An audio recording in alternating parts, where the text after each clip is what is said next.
रसिक श्रोते हो नमस्कार. आकाशवाणीचे हे अकोला केंद्र आहे.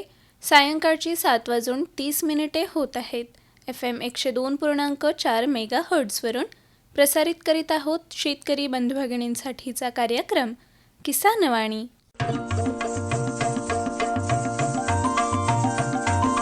किसानवाणी किसानवाणी किसानवाणी किसानवाणी हिरव्या स्वप्नांची साध्यवाणी प्रगत योगाची वेधवाणी कृषी तंत्राची ही मंत्रवाणी किसानवाणी किसानवाणी किसानवाणी किसानवाणी सफल शेतीची भाष्यवाणी पेरन काढन सांगे वाणी शेती सुखाची आधारवाणी किसानवाणी किसानवाणी किसानवाणी किसानवाणी किसानवाणी किसानवाणी किसानवाणी किसानवाणी किसानवाणी किसानवाणी किसानवाणी किसानवाणी किसानवाणी किसानवाणी किसानवाणी किसानवाणी किसानवाणी किसानवाणी. शेतकरी बंधुभगिनींनो नमस्कार.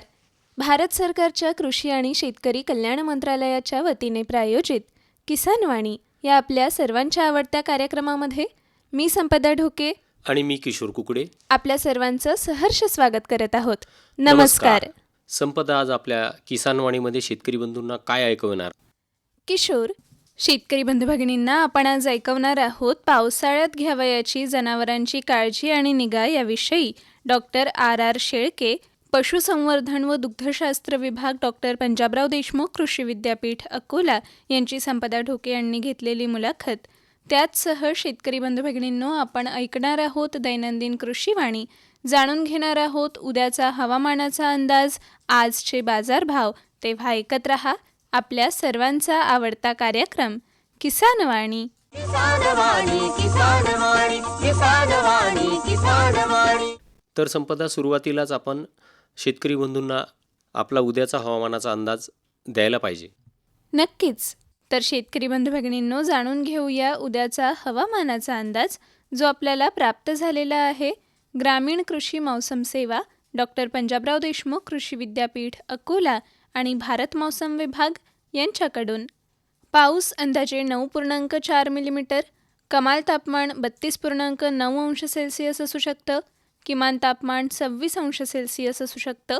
सकाळची सापेक्ष आर्द्रता अंदाजे 74%, दुपारची सापेक्ष आर्द्रता अंदाजे 53%, वाऱ्याचा ताशी वेग 19.8 किलोमीटर प्रति तास असू शकतो आणि आकाश ढगाळ राहील. तर शेतकरी बंधुभगिनींनो, आताच आपण जाणून घेतला ग्रामीण कृषी मौसम सेवा, डॉक्टर पंजाबराव देशमुख कृषी विद्यापीठ अकोला आणि भारत मौसम विभाग यांच्याकडून प्राप्त उद्याचा हवामानाचा अंदाज. किसानवाणी किसानवाणी किसानवाणी किसानवाणी. अरे अरे अरे अरे, क्या कर रहा है? इधर इधर इधर, हम बोल रहे हैं तेरे बीजू का. उतला बोल रहा है? हाँ, पक्षियों से तो हम खेत को बचा लेते हैं, पर इन घातक रसायनों से कैसे बचाएं? मतलब? देख बेटा, तू जो ये अंधाधुंध रसायन मिलाता है ना, मिट्टी की सेहत बिगड़ने लगी है. और जब माटी ही कमजोर पड़ जाएगी तो उपज कैसे सेहतमंद होगी? हाँ? अरे पहले ऐसा नहीं था.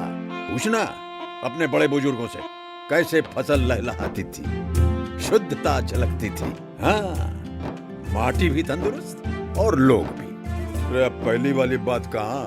पर अब तो सब यही डाले हैं. सब नहीं, आज भी लाखों जागरूक किसान परंपरागत विधि से फसल उगा रहे हैं. खर्चा कम और उपज की कीमत भी बेहतर पा रहे हैं. सच है?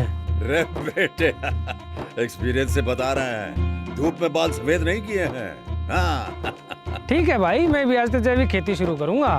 माटी से प्रेम की परंपरा है, परंपरागत खेती. संपदा, आता वेळ झालेली आहे आपल्या कार्यक्रमामध्ये कृषीवाणीची. अगदी बरोबर. तर ऐकूया दैनंदिन कृषीवाणी.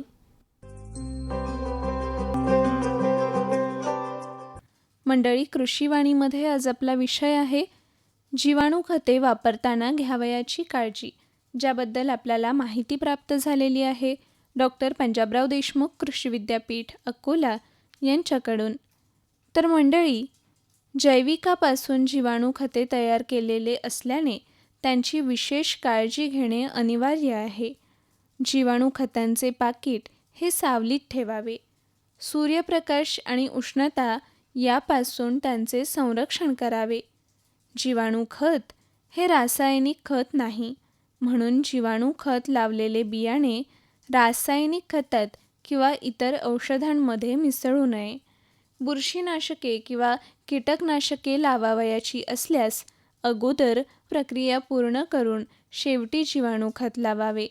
जीवाणू खतांच्या पाकिटावर जी अंतिम तारीख दिली असेल त्यापूर्वीच ती खते वापरावीत. जीवाणू खत पाकिटावर नमूद केलेल्या विशिष्ट पिकाकरिताच वापरावे, अन्यथा त्याचा समाधानकारक परिणाम आढळून येत नाही. तर शेतकरी बंधू भगिनींनो, आताच आपण जाणून घेतली जीवाणू खते वापरताना घ्यावयाची काळजी याबद्दल माहिती, जी आपल्याला प्राप्त झाली होती डॉक्टर पंजाबराव देशमुख कृषी विद्यापीठ अकोला यांच्याकडून. वाचक स्वर संपदा ढोके आणि सादरकर्ते सूरज गोळे यांच्यासह आपण ऐकलीत कृषीवाणी. किसान वाणी, किसान वाणी, किसान वाणी, किसान वाणी. सर्वोत्कृष्ट शेतकऱ्याचा पुरस्कार मिळाला आहे हरीला. हरी आता आपल्या सर्वांना सांगतील आपल्या यशाचं रहस्य. माझ्या शेतकरी बंधू आणि भगिनींनो, आपणही आपल्या शेतात चांगलं पीक घेऊ शकता. ते कसं? बस जेव्हा काही समस्या असेल तेव्हा लगेच लावा हा नंबर 1800-180-1551. हा कोणाचा नंबर आहे भाऊ? शेतकरी कॉल सेंटरचा, जिथे तज्ञ आपल्याला शेतीच्या समस्येवर तोडगा सांगतील लगेच. अहो भाऊ, तज्ञ सारा वेळ थोडाच मिळणार आहे. नक्की मिळेल हो भाऊ. वर्षाचे 365 दिवस मिळेल, ते देखील सकाळी 6 ते रात्री 10 वाजेपर्यंत. पण भाऊ, जास्त वेळ बोलू तर पैसे खूप लागतील. अजिबात पैसे नाहीत. मोबाईलनं किंवा दुसऱ्या फोननं शेतकरी कॉल सेंटरला मोफत कॉल करा. सल्ल्याचेही पैसे नाहीत. 16 आणि खरं.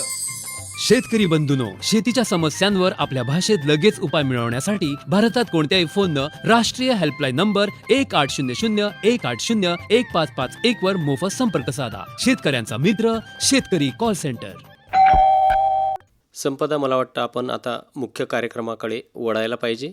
नक्कीच. शेतकरी बंधू भगिनींनो, आता ऐकूया पावसाळ्यात घ्यावयाची जनावरांची काळजी आणि निगा याविषयी डॉक्टर R. शेळके, पशुसंवर्धन व दुग्धशास्त्र विभाग, डॉक्टर पंजाबराव देशमुख कृषी विद्यापीठ अकोला यांची संपदा ढोके यांनी घेतलेली मुलाखत.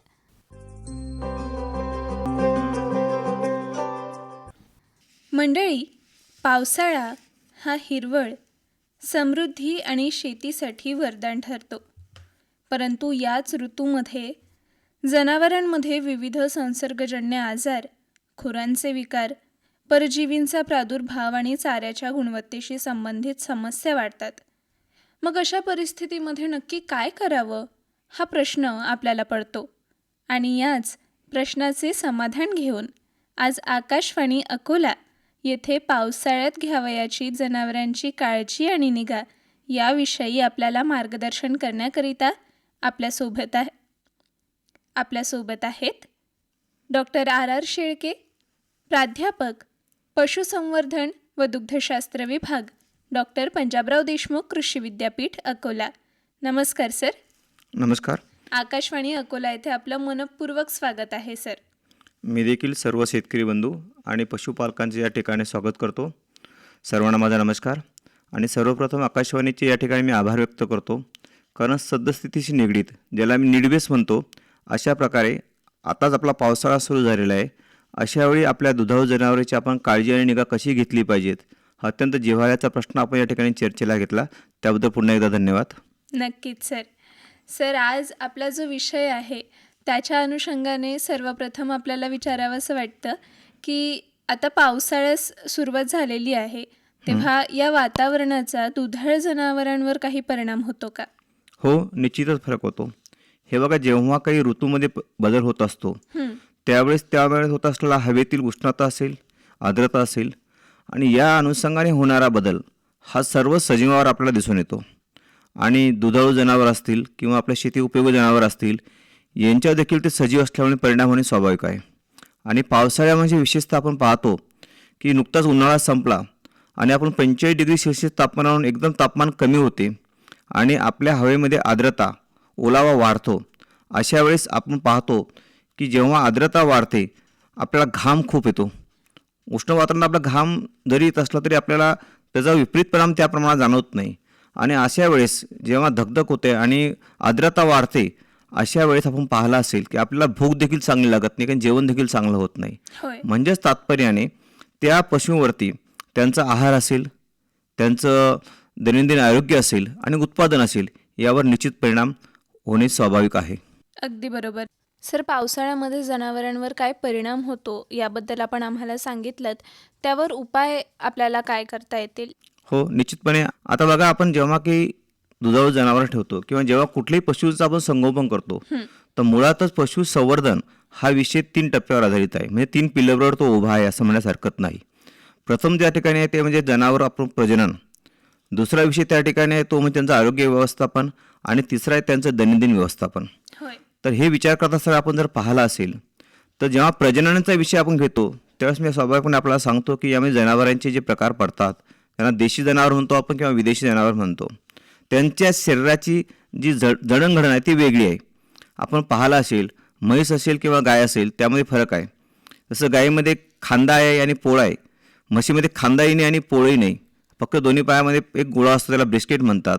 त्याचप्रमाणे जे आपल्याकडे येणाऱ्या एक्झॉटिक ब्रीड म्हणतो आपण, विदेशी जनावर आहे, ज्यामध्ये होस्टेन फ्रिजन असेल, जर्सी असेल, त्यामध्ये देखील अशा प्रकारे खांदा आणि पोळ नसते. म्हणजे त्यांनाकडे त्याला मी स्वेट ग्लँड्स म्हणतो. म्हणजे त्यामध्ये आपण जर पाहिला असेल मराठीमध्ये त्याला म्हणत असेल तर घामग्रंथी असं आपण त्याला संबोधतो. या घामग्रंथीमुळे आपल्या शरीराचं तापमान नियंत्रित ठेवण्यास मदत होते. म्हणजे हे जरा प्रजननाशी निगडीत. म्हणजे देशी गाय जर असेल आपली तर ती अशा बदलाला सहजरित्या स्वतःमध्ये असे बदल घडून समरूप होत असते. हा झाला भाग. दुसरा आपण महत्त्व जर पाहिला असेल की आपण चारा म्हणतो किंवा आरोग्य व्यवस्थापन म्हणतो, आणि गोठा व्यवस्थापन म्हणजे तो दैनंदिन व्यवस्थापनामध्ये येते. तर गोठा व्यवस्थापन हा खूप महत्त्वाचा विषय आहे. तर गोठा व्यवस्थापन आपल्या पशुपालकांना कसं करता येणार आहे त्याबद्दल काय सांगाल सर? हे बघा, निश्चितपणे जसं आपण अगोदर सुरुवात करताना सांगितलं की अशामुळे संसर्गजन्य रोग वाढण्याचा काम मोठ्या प्रमाणात होत असते. आता का बरं होते? कारण पावसाळ्यामध्ये जेव्हा पाऊस पडतो आपण बघतोय की जंगलामध्ये असेल, शेतामध्ये असेल, कुठलेही गवत उगून येते. म्हणजे कुठलेही बीज अंकुरण्यासाठी हा सर्वोत्तम कालावधी आहे. तसंच सजीवांची वाढ होण्यासाठी देखील हा सर्वोत्तम कालावधी आहे. कारण आपण म्हणतो की पाण्याला जीवन असं संबोधतो आपण. पाऊस पडल्याबरोबर निश्चितपणे हा बदल आपल्याला जाणवतो. अगदी हिरवगार होते पिकं देखील, आणि त्यामध्ये तो हिरवा आणि काळोडपणा आपल्याला जाणवते, म्हणजे तजेलादार पण आपल्याला जाणवतो. तो सर्व सजीवामध्ये होते.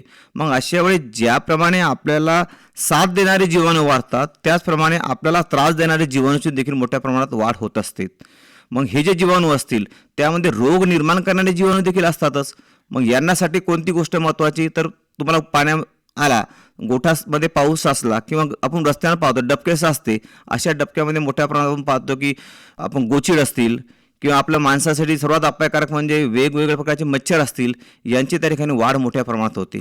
आणि ही वाढ आपल्याला टाळायची असेल, आपण नेहमी म्हणतो की गोठ्याच्या व्यवस्थापनामध्ये सर्वात महत्त्वाची जागा कोणती आहे, तर ती म्हणजे ती त्या गोठ्यामधील आतील जागा कोरडी असावी, सूर्यप्रकाश भरपूर असावा आणि मोकळी हवा खेळती असावी. मग या अनुषंगाने आपल्या गोठ्यामध्ये बदल करणे आवश्यक आहे. आपला गोठा नेहमी स्वच्छ असावा, पोटॅशियम परमॅनेटच्या द्रावणाने तो धुवून घ्यावा, म्हणजे निर्जंतुक करणे आवश्यक आहे. आपल्या गोठ्यामध्ये कुठले खड्डे पडले असतील ते मुरमाने बुजवून घ्यावे. आपल्या गोठ्यामध्ये सिमेंटचा कोबा टाकला असेल तर तो सिमेंट रेती वापरून त्याप्रमाणे खड्डे बुजवावे. आपल्या गोठ्यामध्ये जनावर बांधत असताना त्यापासून जे मलमूत्र पडते त्याचा निचरा व्यवस्थित झाला पाहिजे, म्हणजे जेणेकरून गोठ्यामध्ये ओलसरपणा कमी राहील. बाहेरून जर पावसाचे पाणी सरळ आतमध्ये असेल तर ते आपल्याला टाळलं पाहिजे. त्यासाठी बाहेरच्या बाजूने वेगवेगळे पोत्यांचे पडदे लावले पाहिजेत किंवा जो काही प्रतिबंध आपल्याला करता येईल तो करणे गरजेचं आहे, ज्याद्वारे गोठा ओलसर होणार नाही आणि त्यामध्ये असणारे जे विषाणू असतील, जीवाणू असतील, यांचा त्या ठिकाणी वाढ होणार नाही आणि त्यांचा सरळ त्या जनावरांच्या आरोग्यावर परिणाम होणार नाही.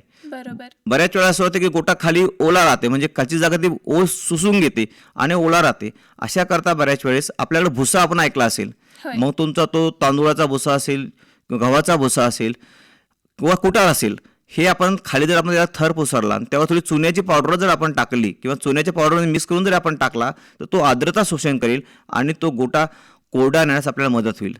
मध्यंतरी काही दिवसामध्ये आपण 15 दिवसाच्या गॅपमध्ये आपण फिनाईलचे द्रावण जरी त्यावेळेस पिंपले किंवा फवारले तर गोठा निर्जूक होण्यात आपल्याला मदत होईल आणि त्याद्वारे रोग जंतूसाठी आळा बसेल. आणि वेगवेगळ्या प्रकारचे जंतू असतात, बाह्य आहेत, आंतरपरजीवी आहेत.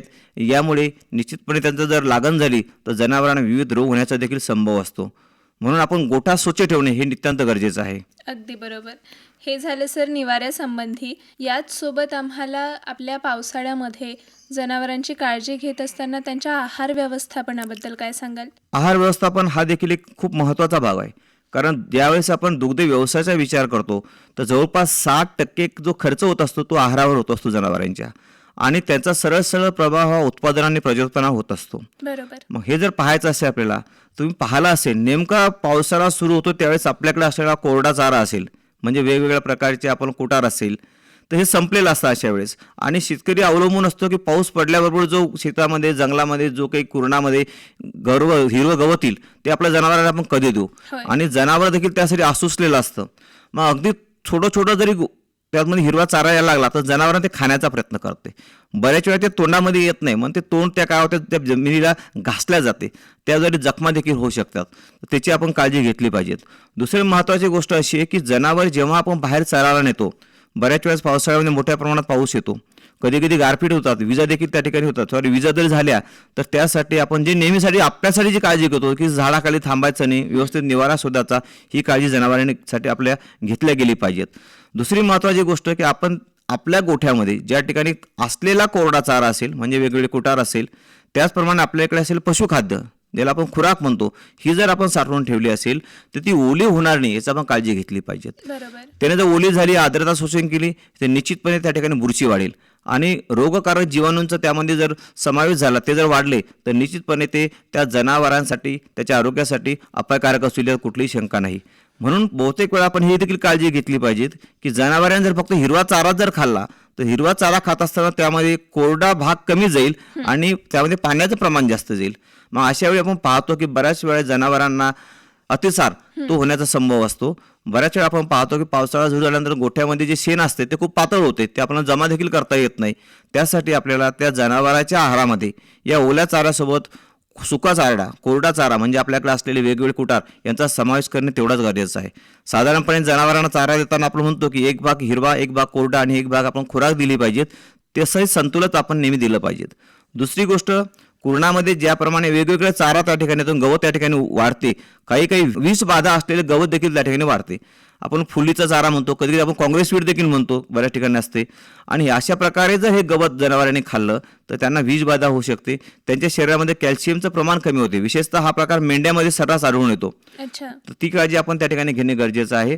आणि तुम्हाला अगोदर त्याचं सांगितलं की विषारी वनस्पतीपासून जसं आपण जनावरात जपतो त्याचप्रमाणे जनावरांना नदी नाल्या काठी देखील आपण सोडायला नाही पाहिजेत. आणि विशेष दुसरी गोष्ट अशी की आपण पाहतो की नदी नाल्यामध्ये पाणी साचलेले असते, डबके साचलेले असते. नुकताच पहिलं जे पूर येतो तो भुरक्या कलरचा असतो, म्हणजे त्या जमिनीवर असलेले सर्व जीवाणू मातीसहित ते त्या नदीमध्ये आलेले असतात. म्हणजे ते जे पाणी असते ते गढूळ पाणी जे असते ते निश्चितपणे पिण्यालायक आहे की नाही याचा आपण निश्चितपणे विचार केला गेला पाहिजे. ते जर दूषित पाणी असेल तर त्या दूषित पाण्याद्वारे देखील वेगवेगळ्या जीवाणूंचा, विषाणूंचा त्या जनावरांच्या शरीरामध्ये प्रवेश होऊ शकतो आणि त्याद्वारे त्यांना वेगवेगळ्या रोगांची लागण होऊन त्यांच्या आरोग्यावर आणि उत्पादनावर विपरीत परिणाम होऊ शकतो, यात शंका नाही. अगदी बरोबर. पावसाळ्यामध्ये आपल्या जनावरांची काळजी घेण्याकरिता आपल्याला जे मूलभूत घटक आहेत, अन्न आणि निवारा, यांचे योग्य ते व्यवस्थापन करणे नक्कीच गरजेचे ठरणार आहे. सर, यानंतर आम्हाला सांगा की पावसाळ्यामध्ये नक्की कोणते रोग आपल्या जनावरांमध्ये आपल्याला बघायला मिळतात? हो, जनावरांना देखील बरेच अंश आपण पाहतोय. मी अगोदर सांगितलं की वेगवेगळे जीवाणू असतात, विषाणू असतात, हे ज्याप्रमाणे त्यात पसरतात तर त्याचसोबत ते रोगराई देखील पसरत असतात. ज्याला आपण सुरुवातीला सांगितले संसर्गजन्य रोगाचा प्रादुर्भाव मोठ्या प्रमाणात होत असतो. तोंडखुरी, पायाखुरी आपल्याला सगळ्यांना माहिती आहे. त्याचप्रमाणे बऱ्याच वेळा घट्टसर्प हा देखील एक आहे. एक आपल्याला त्यामध्ये पाहिलं असेल की याच्या वेळेस बाह्य परजीवी म्हणजे गोचिड असेल, मच्छर असतील यांचा प्रादुर्भाव, मासे असतील यांचा देखील प्रादुर्भाव मोठ्या प्रमाणात वाढतो, त्यांचा देखील अपाय होऊ शकतो. मी जसं विषद केलं त्याप्रमाणे हिरवा चारा मोठ्या प्रमाणात खाल्लं किंवा थोडंसं कुठं विषयुक्त चारा खाण्यात आला, अतिसार हगवण म्हणतो आपण, तो देखील मोठ्या प्रमाणात लागू शकतो. वातावरणात बदल झाल्यामुळं अचानक उष्णता कमी होते आणि आर्द्रता वाढते, थंडीला सुरुवात होते आणि पावसात ओलं झाल्यामुळे निमोनिया देखील होण्याचा संभव त्या ठिकाणी मोठ्या प्रमाणात असतो. आपण पाहिलं असेल तर प्रामुख्याने शेळीमध्ये निमोनिया येण्याचं प्रमाण खूप मोठ्या प्रमाणात जाणवते. त्यांना हा ओलसरपणा किंवा पावसात भिजणे हे निश्चितपणे अपायकारक ठरू शकते. दुसरी गोष्ट, ज्यावेळेस आपण दूध काढतो दूध काढत असताना त्या स्तनामध्ये पोकळी निर्माण थोड्या वेळप्रमाणे. त्या जनावराची दूध काढण्या अगोदर किंवा दूध काढल्यानंतर जर आपण व्यवस्थित काळजी घेतली नाही, त्या स्तनामध्ये बाह्य जीवाणू गेले तर निश्चितपणे त्याला आपण कासदाळ किंवा स्तनदाळ म्हणतो, इंग्लिशमध्ये त्याला मॅस्टायटिस म्हणतो, हा आजार देखील होण्याचा संभव असतो. आणि यासाठी आपल्याला जे काही आजार होतात त्यावर आपल्याला उपाय आणि प्रतिबंधात्मक उपाय करणे निश्चितपणे गरजेचं आहे. गरजेचं असतं. तर अशा प्रकारे पावसाळ्यामध्ये वेगळ्या वेगळ्या प्रकारचे रोग आपल्या जनावरांमध्ये आपल्याला बघायला मिळतात. सर, याच्या व्यवस्थापनाबद्दल, या रोगांवरचे जे उपाय आहेत त्याबद्दल काय सांगाल? आता प्रतिबंधात्मक उपाय आपला करायचा असेल की जेव्हा तो होणार नाही, तर निवारा आणि प्रतिबंधात्मक उपाय हे अगदी एकमेकाशी सुसंगत असे दोन गोष्टी आहेत. होय. तुमचा गोठा जर स्वच्छ असेल, तो जर कोरडा असेल, त्यामध्ये सूर्यप्रकाश भरपूर असेल, हवा खेळती असेल, मोकळी असेल, तर निश्चितपणे त्या जनावराच्या आरोग्यासाठी चांगलं असते. म्हणजे त्या ठिकाणी हे जे काही जीवाणू असतील, विषाणू असतील किंवा बाह्य परजीवी असतील, यांची वाढ त्या ठिकाणी होणार नाही. आपला गोठा जर आपण त्या ठिकाणी निर्जंतुक ठेवला तर हे जे बाह्य परजीवी आहे, मासे असतील, गोचीड असतील, मच्छर असतील, यांच्यापासून आपल्याला प्रतिबंध घालता येऊ शकतो. ही झाली पहिली गोष्ट. दुसरी गोष्ट महत्त्वाची म्हणजे आज बाजारामध्ये वेगवेगळ्या प्रकारच्या विषाणूजन्य आजाराविरुद्ध लढणाऱ्या लसी उपलब्ध आहेत. बहुतेक शेतकऱ्यांना माहिती आहे की जसं फूट अँड माउथ डिसीज म्हणजे आपण तोंडखुरी पायखुरी म्हणतो, अशा प्रकारे वेगवेगळ्या रोगांच्या लसी मार्केटमध्ये उपलब्ध आहेत. त्या आपण पशुवैद्यकाच्या सहाय्याने अगदी पावसाळ्यापूर्वीच त्या टोचून घेतल्या पाहिजेत. आणि आपल्या जनावरांच्या दैनंदिन वागणुकीवर आपण कटाक्षाने नजर ठेवली पाहिजेत. कुठलंही त्यामध्ये जर आपल्याला थोडंसं दैनंदिन त्याच्या वागणुकीव्यतिरिक्त काही फरक जाणवला, म्हणजे कुठल्या रोगाचे जर आपल्याला लक्षणे त्यामध्ये दिसून आले, तर आपण त्वरित आपल्या जवळ असलेलं जो काही त्याला आपण व्हेटरनरी हॉस्पिटल म्हणतो त्या ठिकाणी जाऊन पशुवैद्यकाच्या मदतीने उपचार करणे नेहमी गरजेचे आहे. आणि जसं आपण म्हणतो की कृमी, म्हणजे आपण लहान लहान मुलांना बऱ्याच वेळा म्हणतो खेड्यामध्ये जंत झाले, अशा प्रकारे जंताचा प्रादुर्भाव देखील मोठ्या प्रमाणात अशा वातावरणामध्ये जनावरांमध्ये होऊ शकतो. त्याकरता जंतनाशक गोळ्या असतील किंवा औषधं असतील ते देखील आपल्याला बाजारामध्ये सहज उपलब्ध होतात. ते देखील आपण त्या कृमीनाशकाची जी औषधाची मात्रा असते ती पशुवैद्यकाच्या सल्ल्याने आपण देणे गरजेचे आहे.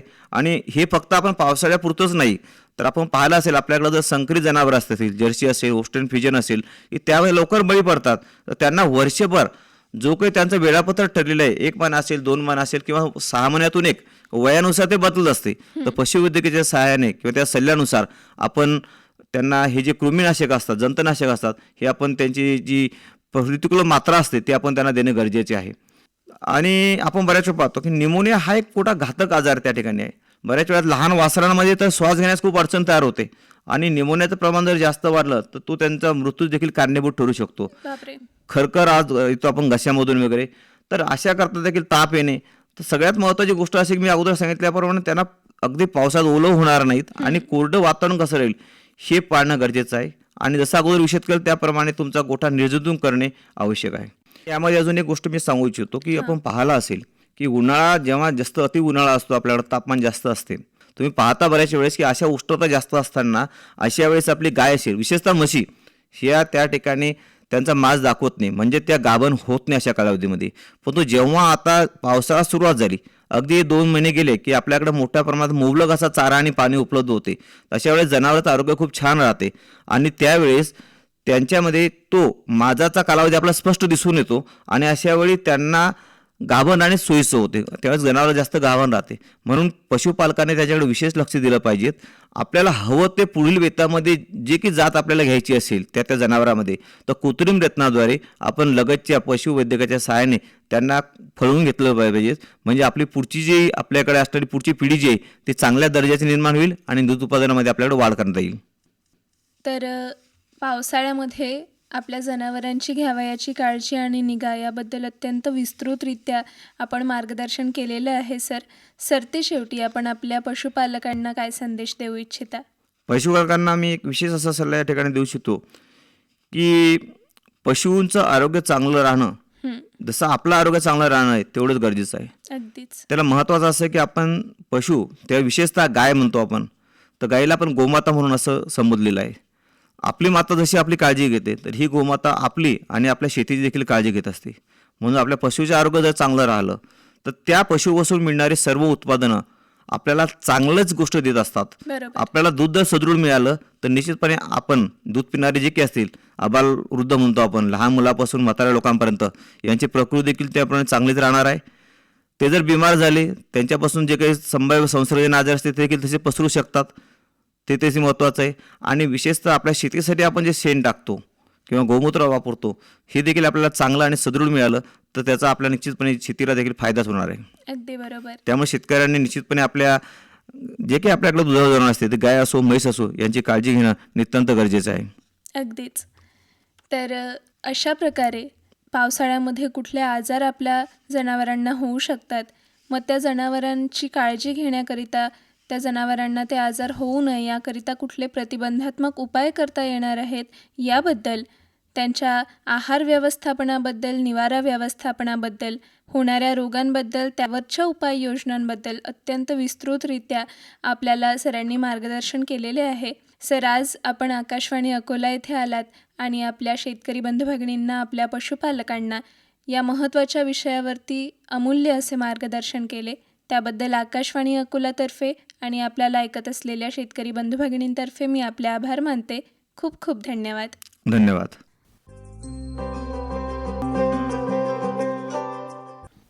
तर शेतकरी बंधू भगिनींनो, आताच आपण ऐकलीत डॉक्टर R.R. शेळके, पशुसंवर्धन व दुग्धशास्त्र विभाग, डॉक्टर पंजाबराव देशमुख कृषी विद्यापीठ अकोला यांची संपदा ढोके यांनी घेतलेली मुलाखत. विषय होता पावसाळ्यात घ्यावयाची जनावरांची काळजी आणि निगा. किसान वाणी, किसान वाणी, किसान वाणी, किसान वाणी. संपदा, आपण शेतकरी बंधूंना आजचे बाजारभाव ऐकवले पाहिजे. बिलकुल. तर शेतकरी बंधू भगिनींनो, जाणून घेऊया कृषी उत्पन्न बाजार समिती अकोला यांच्याकडून प्राप्त आजचे बाजारभाव. हे बाजारभाव कमीत कमी ते जास्तीत जास्त अशा स्वरूपाचे असतील. ज्वारी लोकल 2420 ते 2685 रुपये, आवक 39 क्विंटल. गहू लोकल 2350 ते 2490 रुपये, आवक 402 क्विंटल. उडीद 5000 ते 5780 रुपये, आवक 19 क्विंटल. मूग 6700 ते 6840 रुपये, आवक 14 क्विंटल.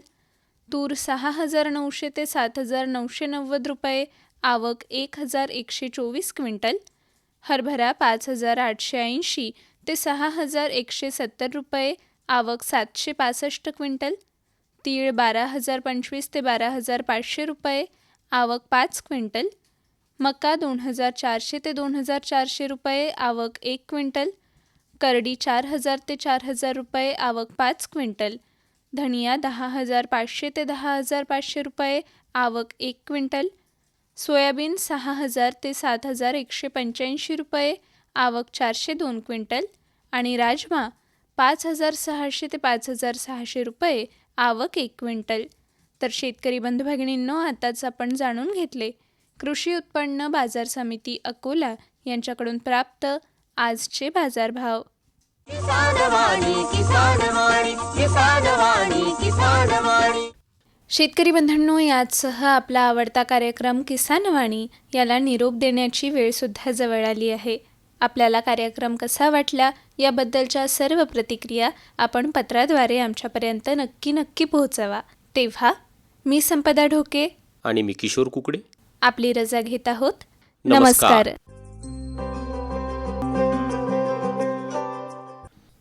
आजच्या किसान वाणी कार्यक्रमाचे सादरकर्ते होते सूरज गोळे.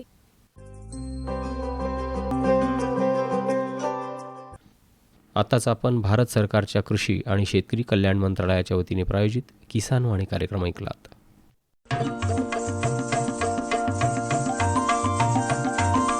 किसान वाणी, किसान वाणी, किसान वाणी, किसान वाणी.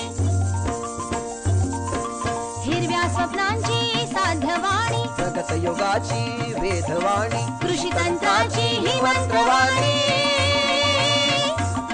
किसान वाणी, किसान वाणी, किसान वाणी, किसान वाणी. सफल शेतीची भाष्यवाणी, पेरन काढन सांगे वाणी, शेती सुखाची आधारवाणी. किसान वाणी, किसान वाणी, किसान वाणी, किसान वाणी, किसान वाणी, किसान वाणी, किसान वाणी, किसान वाणी, किसान वाणी, किसान वाणी, किसान वाणी, किसान वाणी, किसान वाणी, किसान वाणी, किसान वाणी, किसान वाणी. श्रोते हो, आताच आपण शेतकरी बंधू भगिनींसाठी प्रसारित किसानवाणी हा कार्यक्रम ऐकलात.